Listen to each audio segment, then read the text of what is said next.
Well, Winnie Madikizela-Mandela has failed in her bid to get ownership of Nelson Mandela's Qunu home. Her application was dismissed with costs earlier today. Advocate George Bizos is one of the trustees of Madiba's estate. He's also Madiba's former lawyer. He joins us now on eNCA. Mr. Bizos, thank you very much for your time and thanks for coming in at the last minute. You're obviously satisfied with the ruling, dismissing the case? Yes, I have not seen the judgment.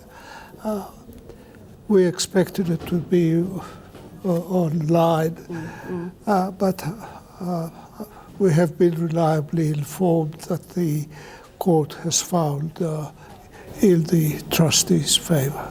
Do you see Winnie Madikizela often? Are you still in contact with her? What is your relationship with her? The relationship goes back to their marriage in the late 50s. I defended her very often in the 50s and the 60s, 70s, 80s as her counsel successfully. Unfortunately,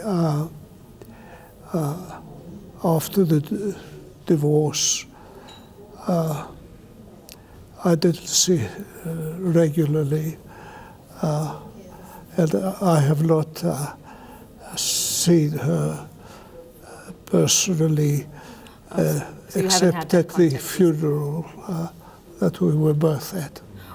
Mr. Bizos, what would you say to those who sympathize with Winnie Madikizela-Mandela, who might believe that, you know, why not give her the house? She acquired it all those years ago, decades ago. She stuck with Nelson Mandela through the rather tough times. What would you say to them if they thought, you know, give us something? There is no factual basis for the claim that she makes to the Qunu house. It was acquired by Mr. Mandela personally. He paid the tribe 150,000 rands because the tribe actually offered him additional land to the smaller proportion that the house was to be built on. They were not on speaking terms at the time that the house was built. Wnnie, if I may call him by her first name, made no contribution in relation to it. The documents speak for themselves. Mr. Mandela paid $4.5 million for the house to be built for the benefit of the family as a whole. And a claim by Wnnie has no factual or legal basis. And this is what I argued. I made an affidavit to that effect because the other two trustees are the Deputy Chief Justice and the Judge President, and it's not common for judges to make affidavits, so I took the responsibility. Okay, Mr. Bizos, so who lives in the house at the moment? Is it being used by the family? There is no permanent member of the family living in the house, but I believe that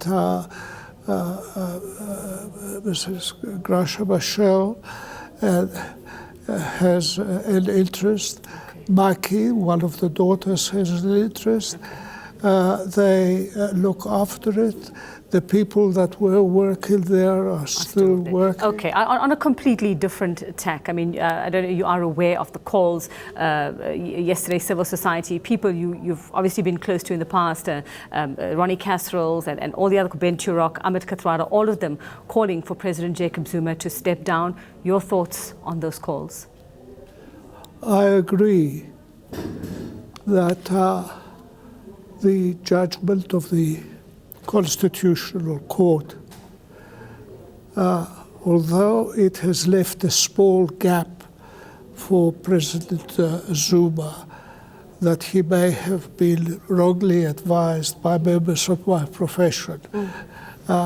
It may be a defense if he is ever charged criminally for any of his conduct in relation to the matter. But civilly and morally, he should resign because of the manner in which he stood by whilst these structures were put up. He could not possibly have been ignorant of what was happening.